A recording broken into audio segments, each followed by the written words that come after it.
Sasa unajua ni mbele ya wasee na anachachisha. Nikamuuliza tunasema nini? Ati nilikuja kwako nikaibia matenants wako. Ni tenant gani wao tulimuibia? Huyo jamaa akaanza kung'oa, unajua alikuwa Mkisii, akaanza kuita Mogaka wenzake. Sasa anaongea na Kimogaka.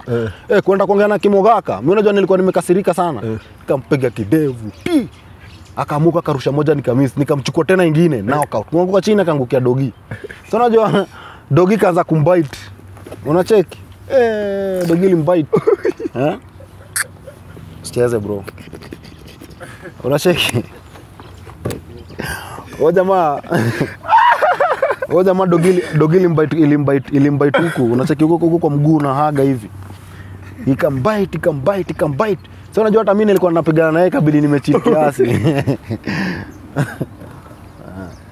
Zile madogi za mtaa. Na medium ilikuwa genje. Mimi nakwambia kuna siku chao ishaingia kwa masikio bro. Usiku. Na iliingia karibu mara 2.